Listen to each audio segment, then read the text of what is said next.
حضرت یہ بتائیے گا کہ اولاد کی تربیت کی ضرورت اور اہمیت پر میں چاہتا ہوں ابتداءً کچھ روشنی ڈالیے۔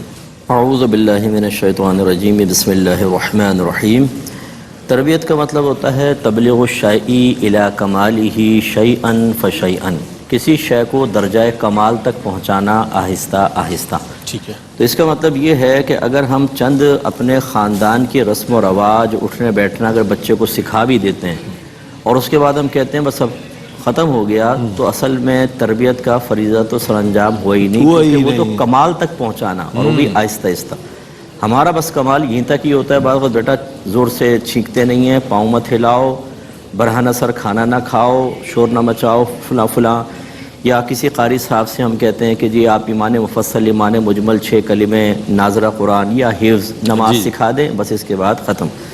حالانکہ یہ درجہ کمال تک بچے کو پہنچانا ہوگا مختلف چیزوں میں۔ ایک تو عقیدے کے اعتبار سے، جیسے آج کل بگاڑ بہت زیادہ ہے، تھوڑے بچے بڑے ہوتے ہیں تو سوشل میڈیا پہ چلے جاتے ہیں، اور وہاں ہر شخص اپنی تھاٹس منتقل کر رہا ہوتا ہے، وہ اپنے نظریات بیان کرتا ہے، اس میں کون سا صحیح ہے کون سا غلط۔ اگر بچے نے بیسکس سیکھی ہوں تو کم از کم اس کے منفی اثرات اس پر مرتب نہیں ہوں گے۔ ایسے ہی احکام شرعیہ عملیہ کے معاملے میں، کہ جیسے تھوڑا سا بڑا ہوگا تو نماز فرض، روزہ فرض، اس کے بعد اگر پیسہ آ گیا تو زکوٰۃ، پھر حج بھی ہے۔ اسی طریقے سے دیگر معاملات وہ خرید و فروخت کرے گا، کرائے پہ چیز کو لینا دینا ہے۔ تھوڑا اور بڑا ہوگا تو نکاح کے معاملات ہیں۔ تو یہ احکام شرعیہ عملیہ کے سلسلے میں پہلے علم اور اس کے بعد تربیت۔ تیسرا گناہوں کی معرفت ہوتی ہے، کہ اس گناہوں کے اندر ایک تربیت دینا کہ کیا جائز ہے نہ کیا جائز، تو کس طریقے سے اس کو بچنا ہے، کس طرح نہیں بچنا۔ تربیت جو ہے ایک تو علم کے ساتھ ہوتی ہے، آپ نے اگر سے علم اور تربیت کو علیحدہ بیان فرمایا، وہ یقینی سی بات ہے کہ ہے تو علیحدہ، لیکن تربیت موقوف علم پر، کہ علم نہ ہو تو کس چیز کو پیمانہ بنا کر ہم تربیت کریں گے۔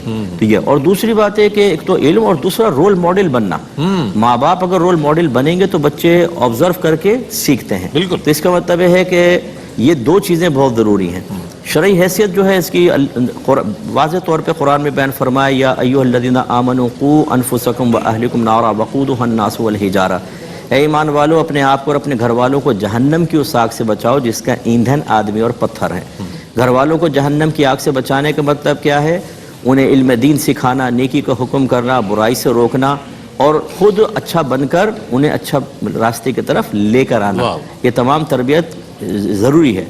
اور شرعی حیثیت اس کی مختلف ہوتی ہے۔ جن چیزوں کا ایسا معاملہ ہے کہ نہیں سیکھیں تو بچے کفر و شرک میں مبتلا ہو جائیں، گناہ کبیرہ میں، اس میں تربیت فرض ہوگی۔ جو وجوب کے درجے میں اس میں واجب، جو سنت کے درجے میں اس میں سنت، جو مستحب کے درجے میں اس میں مستحب۔ یہ بھی ہم بعض اوقات مکس کر دیتے ہیں کہ مستحب پہ بعض کو تھپڑ مار رہے ہوتے ہیں، اور فرض کے طرف پہ خود ماں کہہ رہی ہوتی ہے ابھی بچہ رات میں دیر سے سویا ہے، چھوڑو قضا کر کے پڑھ لے گا۔ یہ معاملہ دیکھنا چاہیے۔ اور نبی کریم نے دیکھیں کیسے ارشاد فرمایا کہ بچہ 7 برس کا ہو جائے تو اس کو نماز کا حکم دو، اور 10 برس کا ہو جائے تو مار کے نماز پڑھاؤ۔ اس کا مطلب یہ بھی ایک تربیت ہے کہ فرائض پر استقامت کس طرح دلوانی ہے۔ رحمت للعالمین ارحم الراحمین کے حکم سے یہ بیان فرما رہے ہیں، مار کے نماز پڑھو۔ بہت اچھی بات۔ اللہ تعالیٰ فرماتا ہے وَأْمُرْ أَهْلَكَ بِالصَّلَاةِ وَاصْطَبِرْ عَلَيْهَا لَا نَسْأَلُكَ رِزْقًا نَحْنُ نَرْزُقُكَ، اپنے گھر والوں کو نماز کا حکم دو اور خود بھی اس پر ثابت قدم رہو۔ ہم تم سے رزق کا سوال نہیں کرتے، رزق تو ہم تمہیں عطا فرمائیں گے۔ اس کا مطلب یہ ہوا کہ جب ہم اچھی تربیت کر دیتے ہیں، ایک کامل فرد تیار ہوتا ہے، ایک اچھا باپ، ایک اچھا شوہر، ایک اچھی اولاد، ایک اچھا افسر، ایک اچھا استاد، ایک اچھا شہری، ایک اچھا مومن۔